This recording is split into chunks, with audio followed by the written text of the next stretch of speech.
Rotucosta, fabricación e instalación de elementos publicitarios para su empresa. Rotucosta, en Polígono Industrial, calle Buigas 33 y en www.rotumanía.com. Rotucosta patrocina este programa.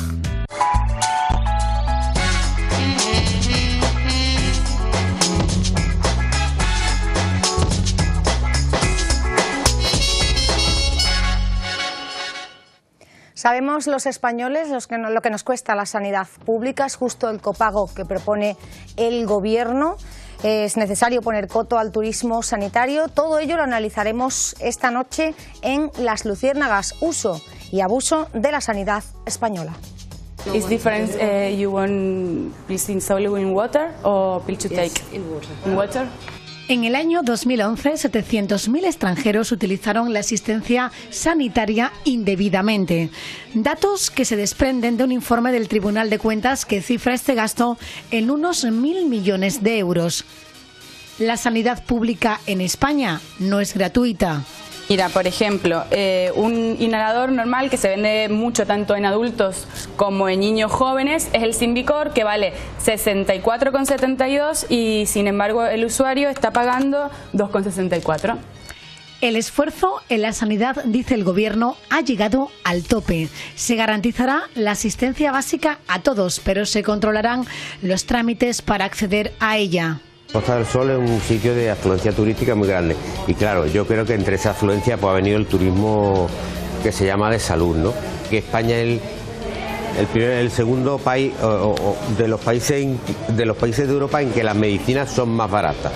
Entonces yo veo que en verano vienen alemanes y tal y se llevan a lo mejor los paquetes de 4 en 4 porque les sale infinitamente más barato que en su país. Habrá que controlarlo de alguna manera. ¿Cómo se aplicará el copago farmacéutico? ¿Dónde se pondrán los límites a la asistencia sanitaria de los no residentes? Estepona Televisión pone sobre la mesa todos los pormenores de lo que podría ser un antes y un después en la trayectoria de este sistema sanitario que ha dejado un agujero de 16.000 millones de euros. Esta noche, en Las Luciérnagas, uso y abuso de la sanidad española. Hola, muy buenas noches. Pues ya lo han visto, pinceladas de lo que va a tratar el programa de hoy sobre la sanidad, sobre el copago y sobre la nueva legislación y ese cambio al que estamos asistiendo en nuestro país. Para ello contaremos con los invitados que ya nos acompañan en esta tertulia. Javier Robles, él es abogado. Muy buenas noches, Javier. Muy buenas noches. Lorenzo Guerra, médico y ya veterano en este programa. Buenas noches. Buenas noches.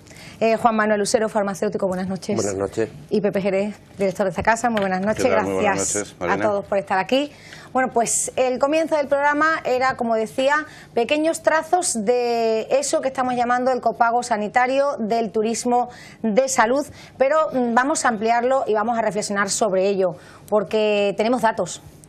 Bueno, lo que parece claro, Marina, es que hay dos partes en litigio, unos consumidores que están muy agobiados en materia económica, un país con un índice de paro muy alto y un gobierno necesitado de cumplir con los objetivos del déficit. Esto pues ha llevado a que se ponga en marcha el copago sanitario y la pregunta que nos hacemos es: ¿se ha hecho todo lo posible para evitar el que se produjera esta medida en este momento o se deben hacer frente a los grandes males, a los cánceres que tiene la sanidad pública española al mismo tiempo que se pone en marcha el copago? Y cuando hablamos de cáncer, pues hablamos de los quirófanos infrautilizados, la falta de compra centralizada que hace que desde 17 puntos se esté comprando, con lo cual se encarecen los productos, el hecho de que estemos gastando cantidades millonarias en tratamientos que no están lo suficientemente comprobados científicamente, una falta de compromiso absoluta en cuanto a la receta de medicamentos genéricos, recetas y compras de medicamentos caros en detrimento de otros que son más baratos y tienen el mismo efecto.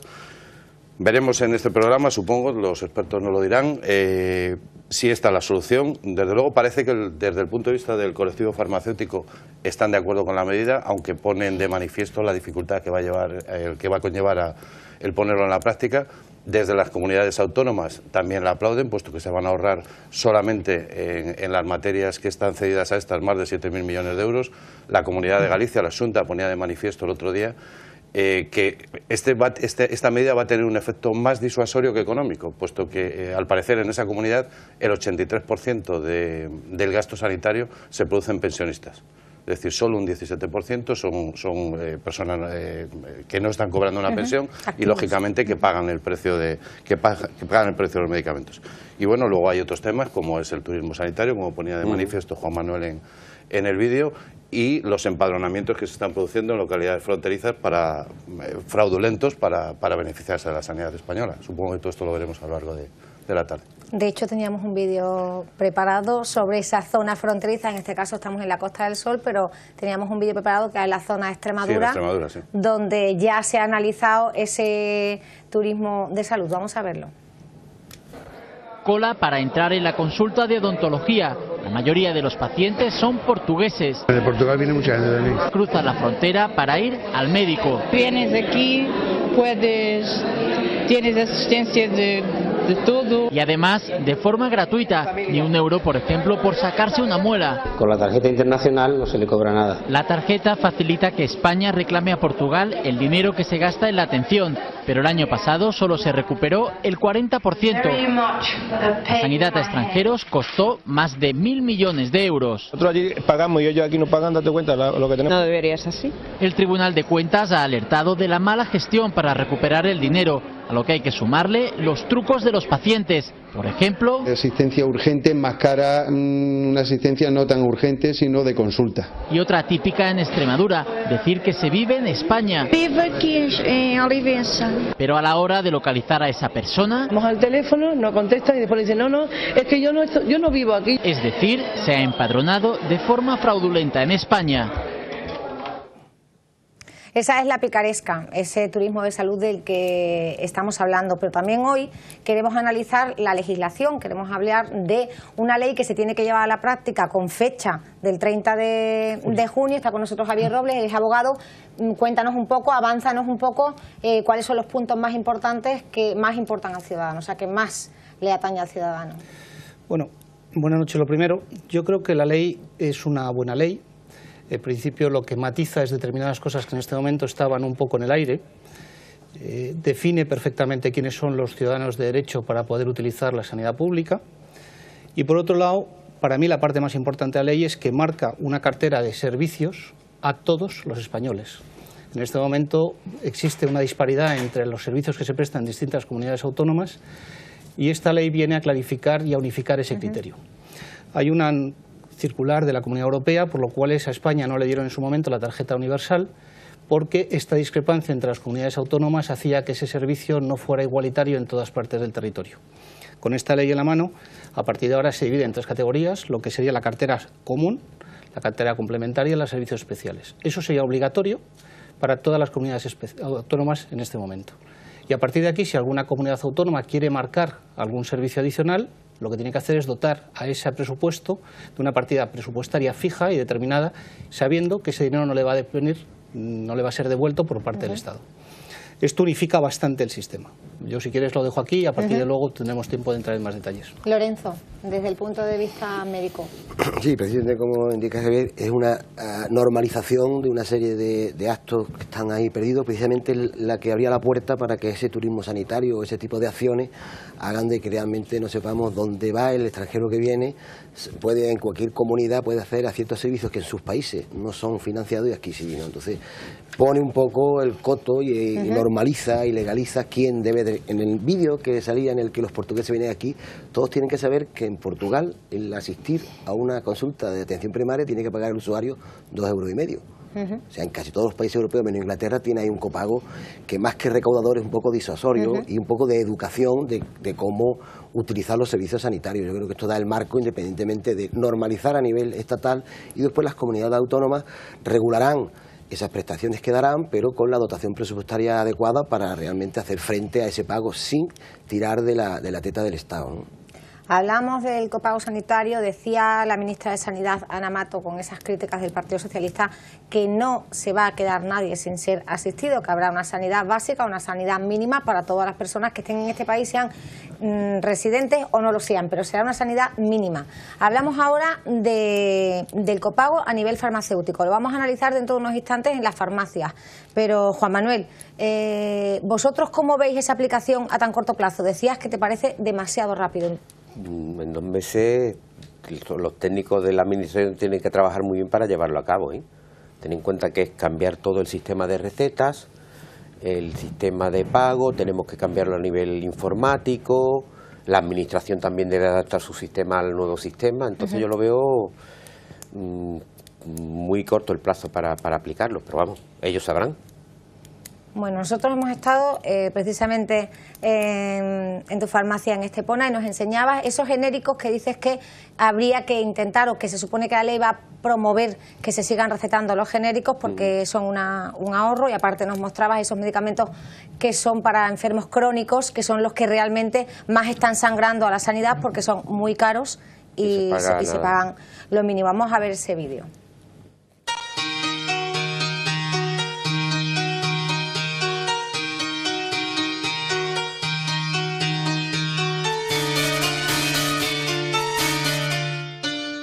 Se seguirá incentivando la prescripción de genéricos, que son iguales que la marca, lo que pasa es que valen menos dinero a la administración y al propio consumidor, ¿no?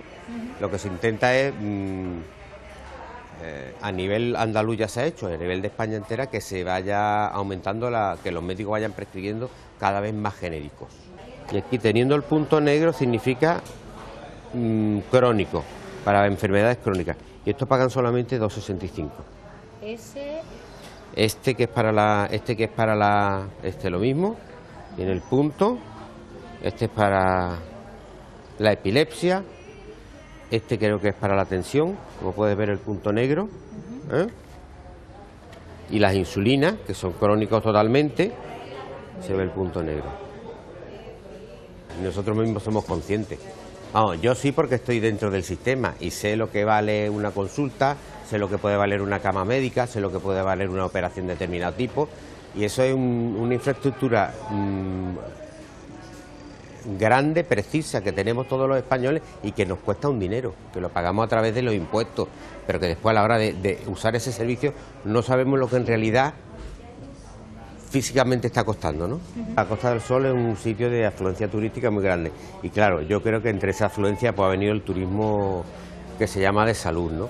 Sé que hay y sensiblemente me parece que España es el segundo país de los países de Europa en que las medicinas son más baratas.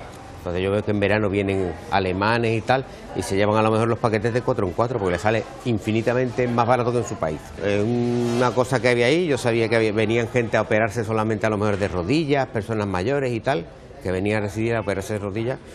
Habrá que controlarlo de alguna manera.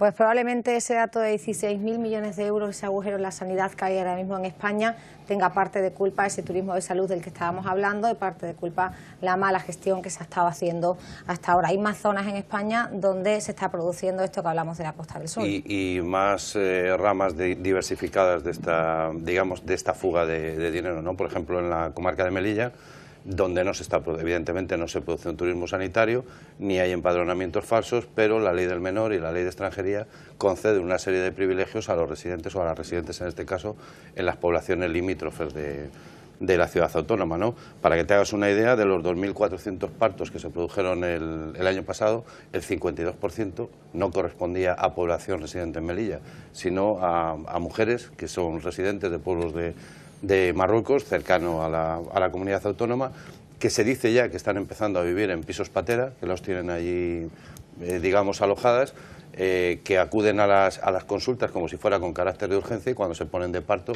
van a las salas de urgencia con un agravante además, y es que el coste de la asistencia que obliga la ley de extranjería es superior, puesto que al no estar seguido digamos el embarazo por un médico, por un ginecólogo, obligan a la cesárea, con lo cual la estancia hospitalaria es mayor y por consiguiente el gasto es superior también, ¿no?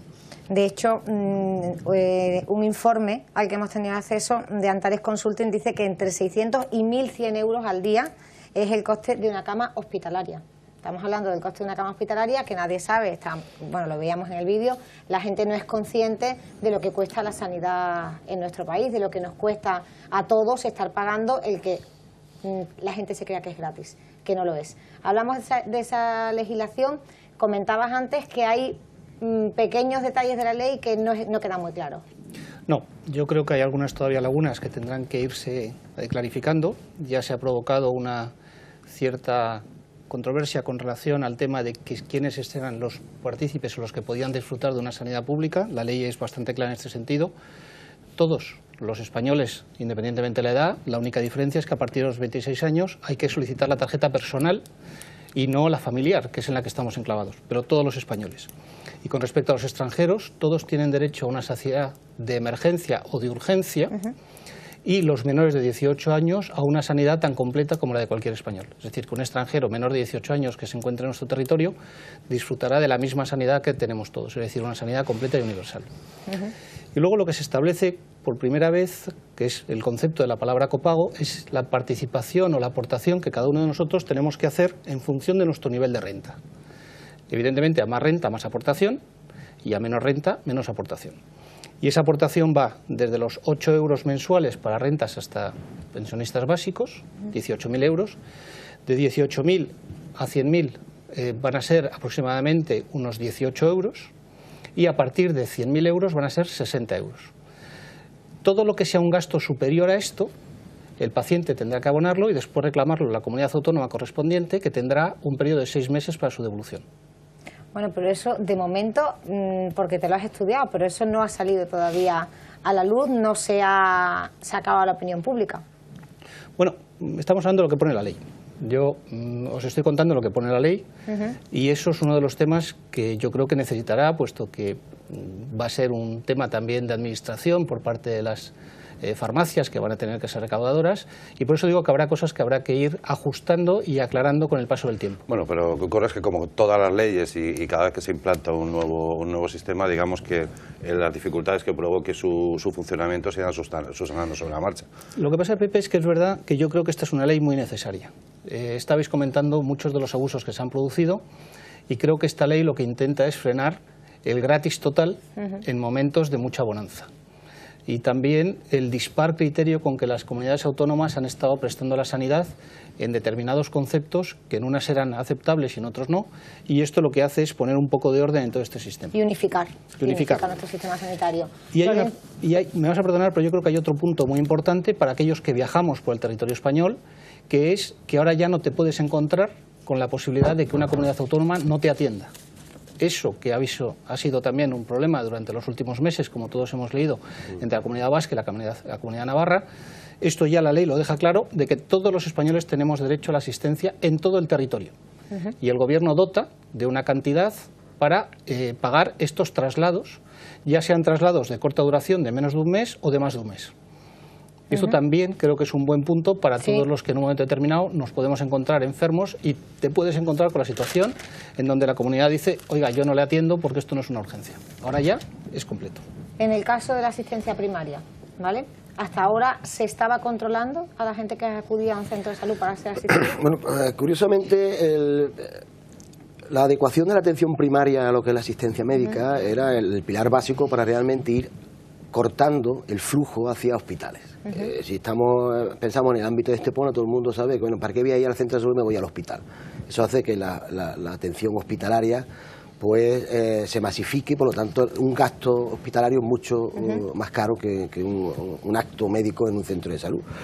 Comentabas antes el tema de las camas hospitalarias. O sea, en las camas hospitalarias hay diferentes tipos de camas y diferentes precios. Una cama de agudo es mucho más cara que una cama de media estancia y una de crónica estancia. O sea, lo que había que adecuar efectivamente la infraestructura a nivel de asistencia sanitaria a la adecuación europea, ¿no? Estamos hablando de que el gasto, los presupuestos sanitarios, por ejemplo en Andalucía, estamos hablando de 1.180,9 en el 2010, este año, en el 2011 pasado, 1.121 millones de euros, con una media que debía de estar en 1.288. En relación a la Comunidad Económica Europea, el desbalance es terrible. O sea, en el gasto farmacéutico, estamos hablando de que en España hay un gasto farmacéutico de 21,3% en relación al 17,4%. Si nos adecuáramos el gasto farmacéutico al europeo, habría un ahorro de 5.000 millones de euros. Eso se basa en esa adecuación en la dispensación, en la prescripción y sobre todo en que, y ahí bueno, siempre surge la disyuntiva de que ¿por qué si tengo que tomar 7 días tratamiento me dan ustedes más pastillas? ¿Qué hago con el resto? O sea, esa adecuación al uso al uso responsable y a no tener un almacén de medicinas en casa, ¿no? Estoy de acuerdo que esta normativa va a regular precisamente quién va a tener atención sanitaria, quién tiene derecho. El tema de los extranjeros también regula, pero indiscutiblemente las artimañas van a seguir estando. Hasta ahora, para que algún extranjero se operara en España, debía de tener 2 condiciones básicas. Una, que sea una patología diagnosticada previamente y que su país diga que sí.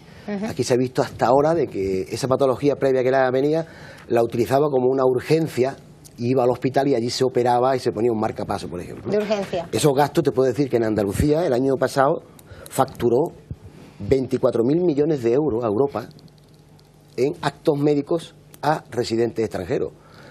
Recibió de toda esa factura del Fondo de Cohesión Sanitaria 13 millones de euros. Pero ¿qué falla ahí? Estamos trabajando gratis porque el hecho de un acto médico tiene un gasto determinado. Si nosotros gastamos 24.000 millones y nos revierten 13 millones, estamos hablando de que realmente estamos... Ahí está el agujero de 16.000 millones de euros, entre otras muchas cosas. Te puedo decir de que a mí me gustaría más que hablar de turismo de salud, turismo sanitario. El turismo de salud es bueno para nosotros. Sí, hay que distinguir. Ven, trátate, relájate, ve a Talaso, eso es turismo de salud, que es ingreso. El turismo sanitario es otra cosa. Hay un pueblo en la provincia de Málaga, que es Fuentepiedra, que tiene una urbanización específica de chalet para que residentes extranjeros vengan entre 2 y 6 meses a esperar aquí, operarse y después irse a su país operado. Incluso desde el propio gobierno inglés, cuando tú quieres venir para acá, te explican muy bien qué tienes que hacer para recibir tratamiento quirúrgico o médico en España, diciendo, vaya, que allí le van a tratar cosas que aquí o no pagamos, o allí en España la sanidad es muy alto nivel y le van a encontrar bien. Esperemos que el desarrollo de la ley vaya realmente a esas artimañas que hay, incluso potenciadas por otros países, y que, por supuesto, cuando nosotros vayamos a Europa diciendo que hemos tratado a tantos extranjeros y está en la factura, lo mismo que los españoles cuando vamos fuera. Nos cobran aquí, nos cobran casi el 100% de la atención que recibimos fuera, tengamos ese mismo trato, ¿no? Curiosamente, hay un apartado curioso, en España es diferente, y es en el turismo odontológico. Es decir, el año pasado fueron 3.000 y pico españoles los que acudieron a Alemania y a Bélgica a hacerse tratamientos odontológicos con la tarjeta sanitaria europea, puesto que en esos países son gratuitos y, lógicamente, esos países sí pasan la factura a España, porque otro problema que tiene España es que no se cobran las facturas a determinados países. Es decir, hay 6 o 7, en concreto Chile, Brasil, Ecuador, Marruecos, Perú o Túnez, que no pagan un solo euro. Y Alemania, que es uno de los... Bueno, en Alemania está ahí entre uno de los deudores, efectivamente. Alemania y Francia... Lo que ocurre es que compensan facturas con estas que yo te estoy diciendo en materia odontológica, ¿no? Pero, si no estoy muy equivocado, creo que el saldo es a favor de España y entonces le podríamos decir a la señora Merkel que no nos apriete tanto y que nos devuelva lo nuestro. Mira, Javier, que te vamos a tener que poner a ti a negociar, porque nos tienen en la cola de Europa. Yo creo que tenías que estar tú ahí negociando un poquito, Yo creo que esto forma parte de lo que estamos comentando, ¿no? Es decir, son procedimientos muy complejos. Son procedimientos que requieren, como bien decíais al principio, pues una infraestructura tanto de personal como de informática muy sofisticada. Y luego todo esto viene provocado porque España no tuvo en su día la normativa comunitaria para poder tener la tarjeta única, que esto ya definitivamente facilitaría que se pudieran cobrar a todos los países, puesto que entraría en la bolsa común. Yo espero que con esta situación ahora, a partir de ahora, ya sí que sea más fácil y que los que lo gasten, que lo paguen. Yo no estoy en contra de ello. Juan Manuel, a nivel de farmacia, ¿estáis suficientemente informados de cómo va a funcionar esto? Estamos informados igual que cualquier otro ciudadano. Nosotros no sabemos más, sabemos un poquito de qué va la ley, lo que estamos hablando aquí ahora mismo, pero la forma de aplicarlo ahora todavía no sabemos absolutamente nada. No, digamos que se ha promulgado la ley, pero no el reglamento. Por el reglamento, es el que va a marcar el modus operandi, ¿no?, a partir de ahora. Pero sí comentabas el otro día, aunque eso no salió en el vídeo, que se van a sacar medicamentos que ya están obsoletos y aquellos otros que no son como tan necesarios y que se estaban recetando? Los medicamentos para síntomas menores o que sean publicitarios en Europa saldrán de la financiación pública. Explícalo con un ejemplo para quienes nos estén viendo. Por ejemplo, hay determinados antigripales que tú vas al médico y te los receta, o determinados jarabes que son para síntomas menores, que en realidad estamos abusando, digamos, o usando mucho el sistema público cuando no debíamos usarlo. Eso entraría dentro de lo que se denomina autocuidado en salud. Es decir, que la misma persona se tiene que cuidar sus pequeños males y pagarlos él mismo. Entonces hay muchos medicamentos que van al médico de cabecera que se los recete. O sea que se ha puesto un poquito de coherencia. Un analgésico, un jarabe para la tos, unos sobres para el resfriado, pues todavía eso entran dentro del catálogo de medicamentos financiados y esos van a salir. De ahí también va mucho lo que siempre hemos comentado, la educación en salud, ¿no? O sea, realmente ir a empezar a tomar esos medios preventivos antes de medicamentosos para que abortar ese proceso patológico. O sea, la prevención sigue siendo fundamental en salud sobre todo, ¿no? Y que realmente muchas veces los farmacéuticos ahí como gestores y educadores en salud hacen, no, mira, no te vayas a tomar esto, ve a casa, tómate un poquito de miel, toma el líquido que hace porque es lo que realmente hará de que se evita. Y el otro día, en base a una conversación con el Departamento de Medicina Preventiva del Hospital Costa del Sol, está diciendo de que están volviendo con el tema de los medicamentos a ser efectivos antibióticos de hace tiempo, que ahora ya con los temas de los nuevos antibióticos más caros, con más ingeniería y que realmente llega un momento que también producen resistencia, y antibióticos antiguos, los típicos cestrines, etcétera, que están volviendo otra vez a tener efectividad en ciertos gérmenes que habían creado resistencia. Luego, ese hecho de volver a esa medicina, y es el control, porque uno de los factores importantes, el control del gasto farmacéutico va en base a una prescripción y a una utilización racional del medicamento. Para un resfriado no hace falta un antibiótico, hay otros medios anteriores, ¿no? Si os parece, nos vamos a otra farmacia de Estepona, donde también nos han explicado un poco cuál es el precio de esos fármacos que son tan caros en el precio de venta al público y cuánto pagamos los usuarios por adquirirlos con la sanidad pública.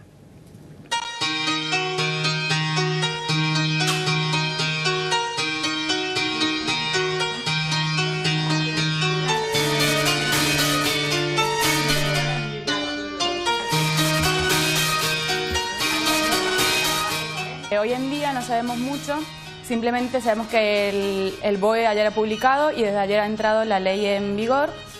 Sabemos lo que está en el BOE, que es que la aportación del usuario se hará en la farmacia cuando se dispense el medicamento, que variará dependiendo de la renta anual de cada usuario. Y poco más, no nos han informado mucho más del tema. En el BOE se ha publicado que los enfermos, o sea, pensionistas con tratamientos crónicos, sí tendrán que pagar un índice más o menos dependiendo de la renta anual que tenga ese usuario. Y los parados sí que no pagan nada. El sistema es, dependiendo si es pensionista o de régimen general, o sea, si es activo, los pensionistas pagan cero, no tienen cero aportación, tanto si vienen con la tarjeta sanitaria como con recetas de papel. Y si son activos, sí pagan el 40%. Y ya los que tienen MUFASE, IFAS o MUJEJU pagan el 30% del PVP del medicamento dispensado. Dependiendo de la renta, pues se pagará el 60% del PVP del medicamento de los usuarios que tengan una renta superior a 100.000 euros, 50% del PVP de los usuarios que tengan una renta entre 100.000 y 18.000, y un 40% en aquellos que no estén entre 6.000 y 18.000. Y solamente el 10% será para los pensionistas, exceptuando los pensionistas que tengan una renta de mayor de 100.000 euros al año. Hasta ahora ha sido que venía con la tarjeta y el programa solo nos indicaba que si era pensionista tiene que pagar cero, si era activo lo que tiene que pagar de la aportación que tenía que pagar del medicamento, pero realmente no sabemos nada porque es que ayer se ha publicado en el BOE y nadie sabe nada. Esta farmacia tiene muchísimos extranjeros, no tan, o sea, la gran mayoría vienen por privado, pero la otra vienen con prescripción y sí que ellos pagan una aportación cero. Porque la gran mayoría son, o sea, los que están en la Costa del Sol, la gran mayoría son usuarios pensionistas, entonces por tanto tiene una aportación de 0 euros. Por ejemplo, un inhalador normal que se vende mucho tanto en adultos como en niños jóvenes es el Symbicort, que vale 64,72 y sin embargo el usuario está pagando 2,64. Una insulina que también lo utilizan adolescentes, jóvenes, adultos. Por ejemplo, una vale 76,95 y lo mismo, están pagando 2,64. Que hay muchísima diferencia de precio entre lo que el PVP del medicamento y la aportación que tiene que pagar el usuario. Si es pensionista, por supuesto que paga 0 euros, que muchas veces no se dan cuenta y cuando realmente no tienen la receta o la tarjeta o algo, se dan cuenta lo que vale el medicamento a la hora de pagar íntegro lo que es el PVP del medicamento. O muchas veces lo que pasa es que viene un usuario activo que paga el 40%, tiene una aportación del 40%, cuando se lleva varios medicamentos le parece caro, por ejemplo 50 euros, pero no sabe que realmente podría estar pagando 200 euros.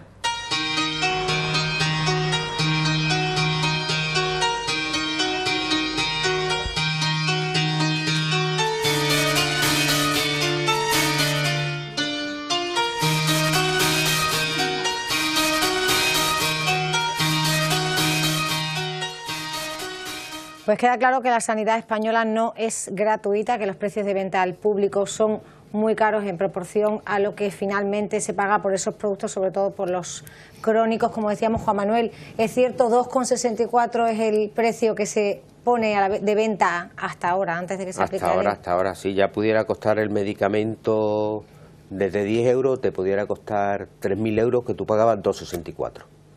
Y hay medicamentos de 100, 200 euros que pagas 2,64, ¿eh? Y sin embargo comentabas que somos de los países donde tenemos los fármacos más baratos. Decías que vienen alemanes y se llevan varias cajas de algo. Sí, alemanes y franceses, anticonceptivos orales, la misma aspirina. Yo he tenido clientes alemanes que se llevan la aspirina de aquí porque les sale más barata que en Alemania. Entonces... Realmente... Sí. ¿Qué? Pero que te digo una cosa, que el usuario paga 2 euros y pico, pero el resto lo paga alguien. Pero lo pagamos todo con nuestros impuestos, claro, evidentemente, pues decimos que la sanidad no es gratuita, que se está pagando, que la gente se piensa que es gratuita y no lo es. Lo estamos pagando todos, los activos. De ahí esta preocupación del Gobierno de que esas bolsas de fraude, esas bolsas de turismo sanitario, de empadronamientos ilegales, se intenten solucionar, porque todo ese flujo de dinero que se escapa lo estamos pagando entre todos, entre los que cotizamos mensualmente a la Seguridad Social. Bueno, yo creo que aquí hay dos cosas. Una, la sanidad la pagamos ya directamente con la retención que hacemos todos los trabajadores a la hora de retener o de tener nuestras nóminas a final de mes, con lo cual ya hay una parte de la participación en el pago. Lo segundo es que lo que estamos haciendo aquí no es nada distinto a lo que se está haciendo en Europa. Yo creo que también sería bueno decir que ya que cada vez necesitamos más Europa y menos España, y esta va a ser la tendencia que se puede aplicar en los próximos años con la línea en la que van la Comunidad Europea, lo que hay es que armonizar básicamente lo que está pasando en distintos países de nuestro entorno. Y lo tercero es que, de alguna manera, yo creo que hay tratamientos que para determinados colectivos, ya sean pensionistas, ya sean tratamientos de larga duración, etcétera, que puedan ser para patologías muy costosas. Yo sí que entiendo que tiene que haber un apoyo por parte del Estado, puesto que de alguna manera ya hemos pagado una parte de esta sanidad anteriormente.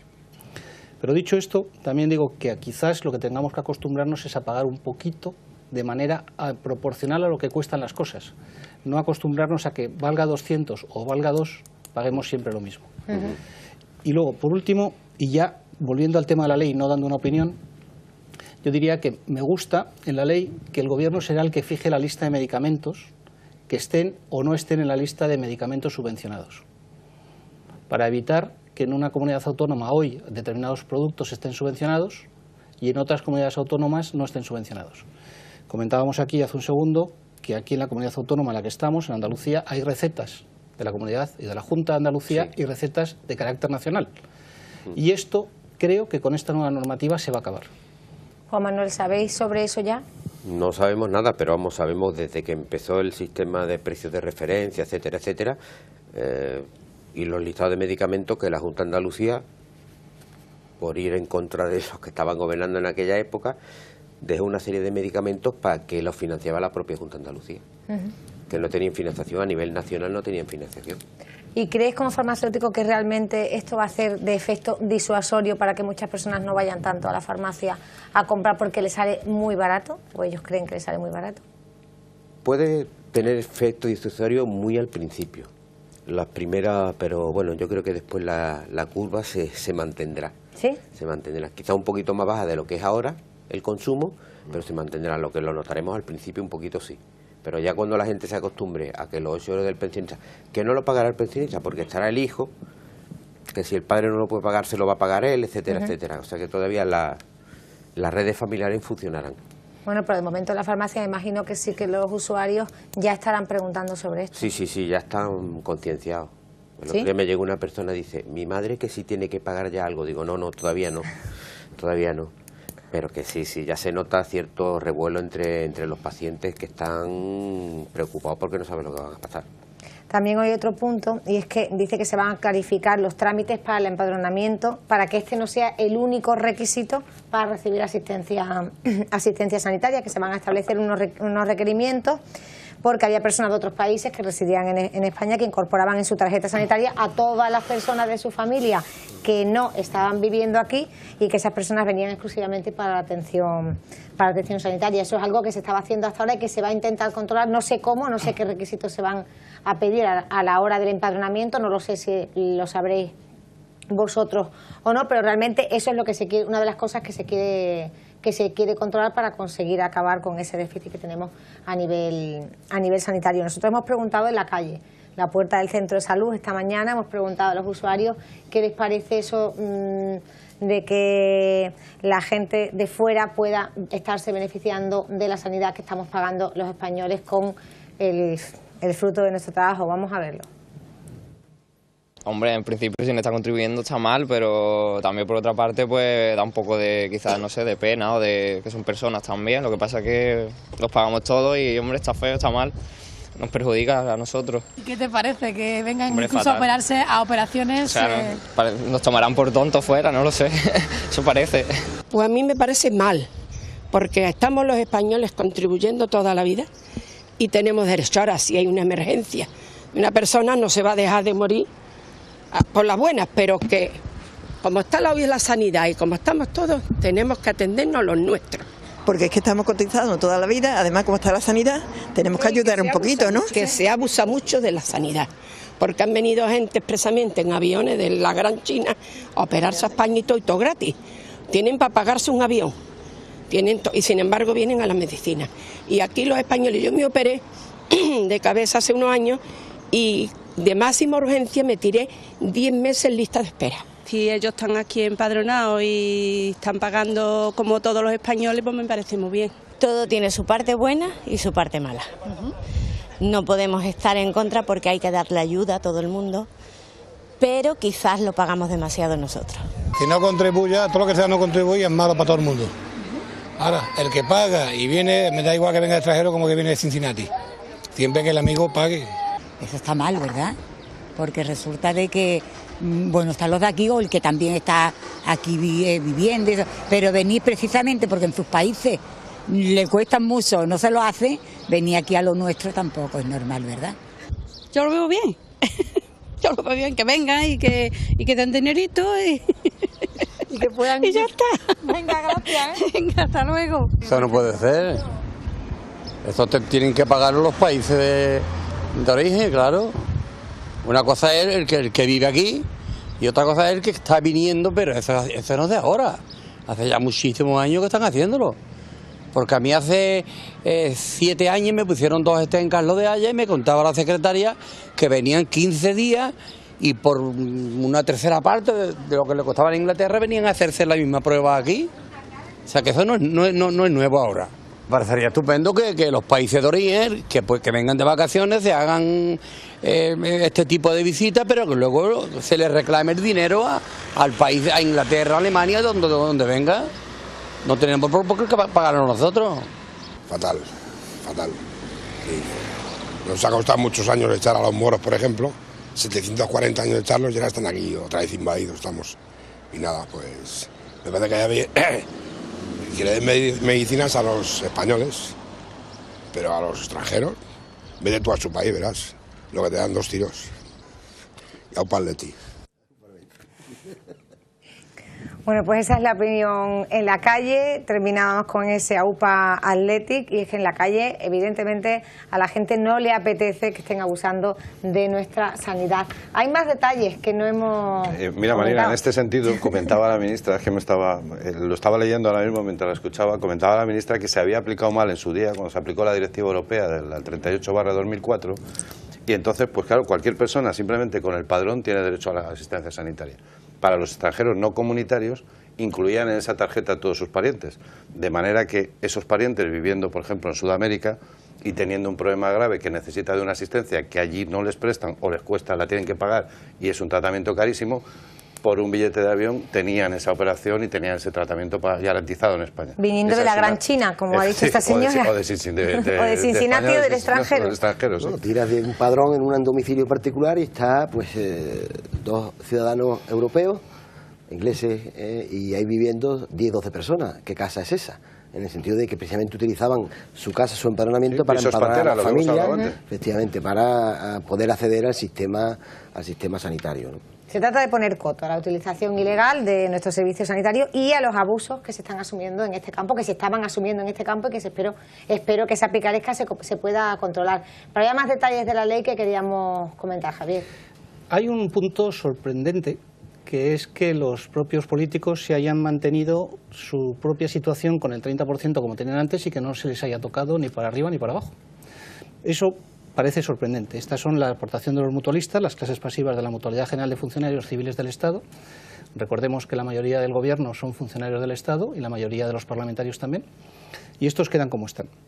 Y luego, a mí sí que me gustaría decir que yo creo que a corto plazo esto no va a cambiar el hábito de consumo de medicamentos. Me da la sensación de que cuando a uno le duele algo, le cueste lo que cueste o cueste lo que le cueste, lo va a pagar. Sí, lo que ocurre es que a lo mejor lo que sí acaba es con esas unidades de almacenamiento que hay en muchas viviendas. Yo creo que no, Pepe. Yo creo que estamos acostumbrados a tener farmacias ambulantes en las casas. Esto es una costumbre muy española. Tú vas a cualquier parte en Estados Unidos y el farmacéutico te receta 6 pastillas y tú te vas con un botecito con tus 6 pastillas y ya está. Y en casa no hay nada. Exclusivo, efectivamente. Y en casa no hay nada. En cambio aquí también somos muy propensos a la autorreceta. Es decir, a ti te duele la cabeza y yo te recomiendo que tienes que tomar, porque yo sé lo que a ti te duele y yo sé lo que tú tienes que tomar. Y esto es muy español. Sí. En cambio, yo sí que creo que será disuasorio si al final acaba también el copago sanitario. Es decir, el que te cobren 1 euro por la visita al médico, eso sí que llegará a ser disuasorio.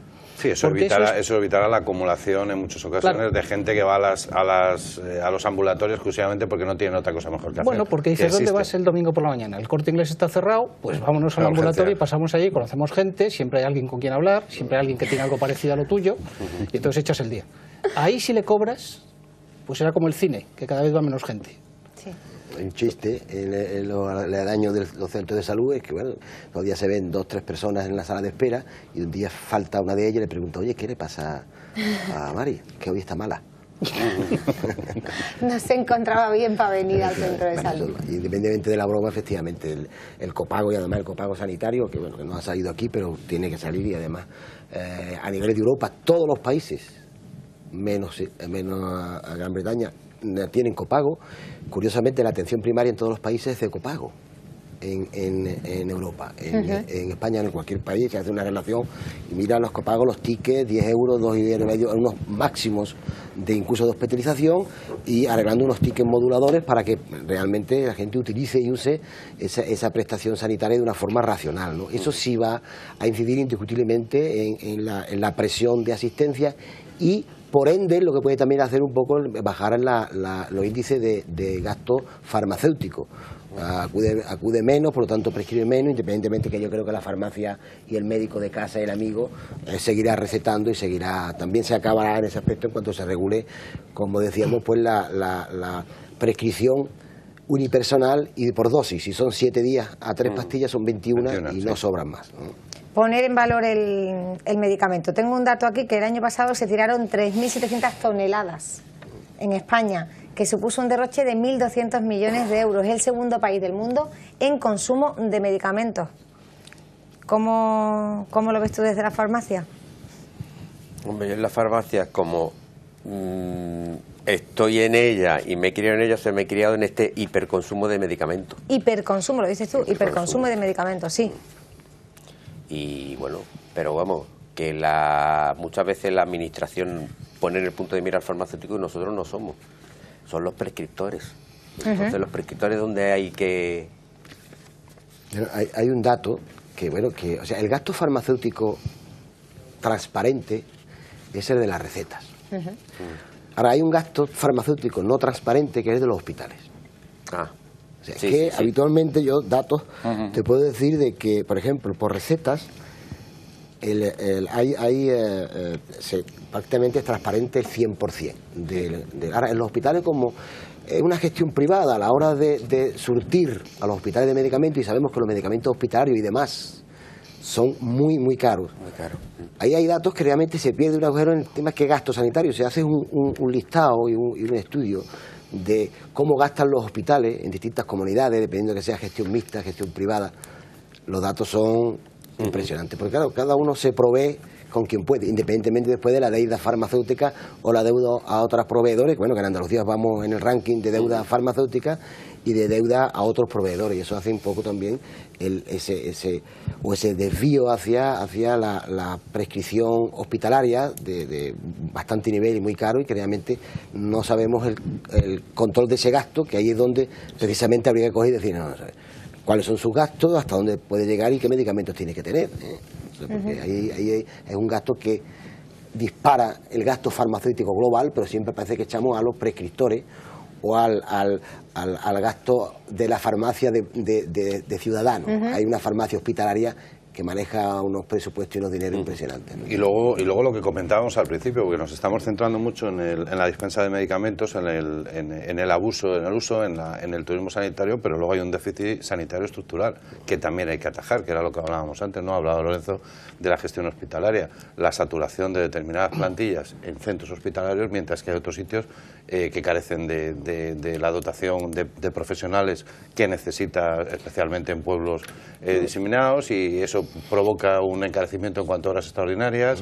Lo que nosotros llamamos la burocratización de la medicina. O sea, muchas veces ya los profesionales de la salud, aparte de dedicar muy poco tiempo a una atención médica asistencial, dedican a hacer muchas labores administrativas, en el que lo que hay que un poco pues implicar, o como por ejemplo está implicando al personal de enfermería, que realmente puede descargar de trabajo administrativo, que va en repercusión a una no bien asistencia y en una recarga de lo que son ahora con las recetas, las consultas que son no por atención médica, sino por atención administrativa. Decimos que los médicos nos estamos convirtiendo en burócratas de la salud. O sea, prácticamente toma y espérate, tal cita y papeles, y realmente el tiempo que uno dedica a poner manos, a hacer un buen diagnóstico y una buena prescripción, muchas veces cuesta trabajo, y eso lleva aparejado a ese 50% de mala prescripción, mala dispensación y sobre todo mal uso del medicamento o mal cumplimiento posológico, ¿no?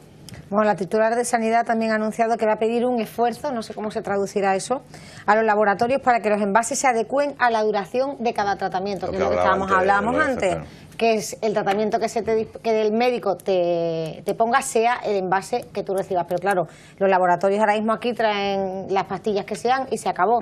En Estados Unidos, por ejemplo, o en otros países, ellos te ponen, los farmacéuticos son los que te dispensan en el bote. Si te fijas en una serie muy seguida en España, que es House, cuando él acude a buscar su dopamina, creo que es lo que recoge, la ketamina, ves los botecitos individualizados con el paciente, de manera que al paciente se le entrega el botecito con su nombre y con el tratamiento adecuado al... Yo sé que el señor Usero, que es un farmacéutico, como dice, de familia, echará de menos aquello cuando se recetaban las 40 o 50 cápsulas que tenía que hacer el farmacéutico con los envases, y tenía que rellenar con la espátula, y decía, tome usted, la medicamento que le recetaba habitualmente el dermatólogo o el médico de cabecera, que decía, no, tiene que tomar esto.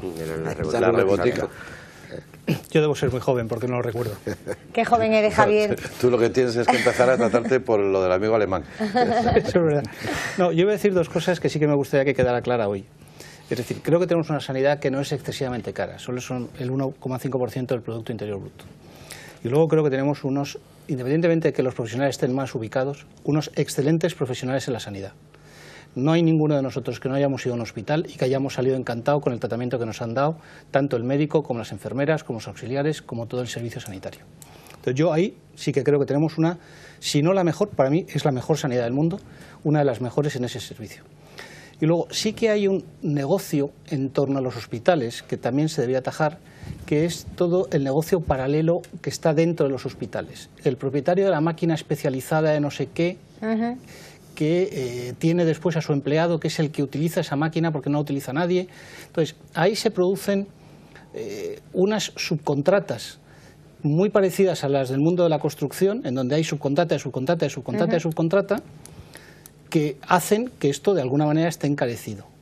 Y quizás también la Administración tendría que poner un poquito de orden ahí en este tipo de estructura maquiavélica y radicular de tantas empresas dentro de la Administración. El que suministra no sé quién, el que suministra no sé cuántos, el que ha comprado una máquina que la tiene allí en alquiler y que después cobra no sé qué. Esto también probablemente vendrían una parte importante de los ahorros que podríamos organizar, pero tengamos en cuenta que hemos vivido durante muchísimos años como un país muy rico, con un Producto Interior Bruto muy alto, con una capacidad de endeudamiento muy alta, y ahora todo esto nos sorprende porque decimos, pero bueno, ¿esto qué es? ¿Hay que pagar ahora las cosas que durante muchos años han sido gratis? El famoso gratis total de Solchaga. Pues ahora ya parece que esto se ha acabado. Y yo creo que esto es lo que todos tenemos que entender.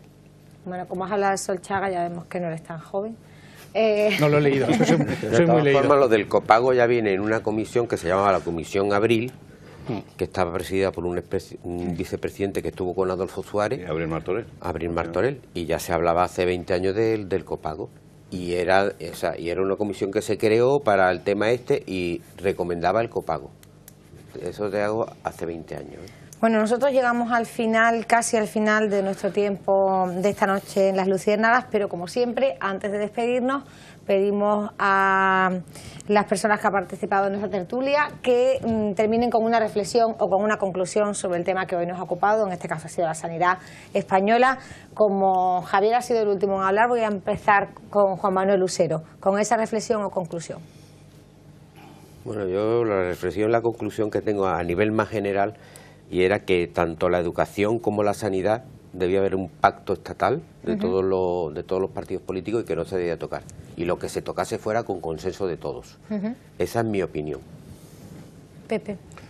Bueno, yo creo que en un principio me parece adecuada, me parece que nos estamos asimilando al resto de los ciudadanos europeos, me parece, insisto, adecuado, creo que tenemos que cumplir con los objetivos del déficit, hay que atajar este desmesurado gasto sanitario, pero yo lo que diría al Gobierno es que avanzara en la solución de esos otros problemas estructurales que afectan a la sanidad, porque aquí estamos hablando de copago sanitario, pero realmente es un copago farmacéutico. Es decir, ese otro copago sanitario del que hablaba antes Javier, probablemente también haya que ponerlo en práctica. De esta manera evitaremos el colapso en las urgencias, evitaremos el colapso en los centros de salud y, sobre todo, yo creo que se debieran de atajar los déficits estructurales, es decir, el ahorro en aquellas partidas por donde se está escapando el dinero a manos llenas.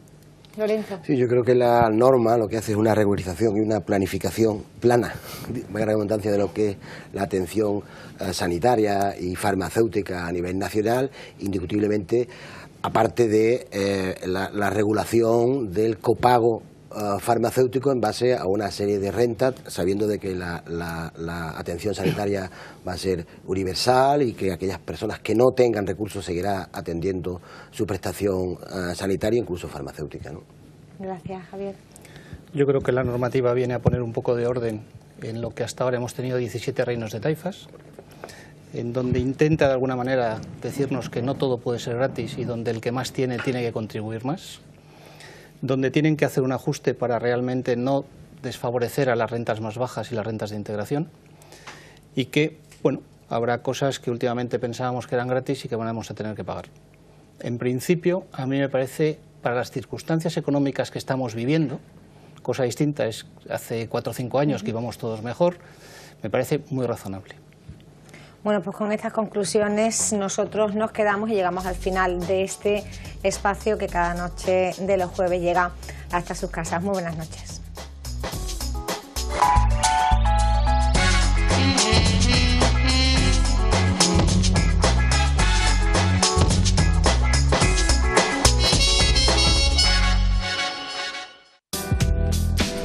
Rotucor. Rotucosta, fabricación e instalación de elementos publicitarios para su empresa. Rotucosta, en Polígono Industrial, calle Buigas 33 y en www.rotumanía.com. Rotucosta patrocina este programa.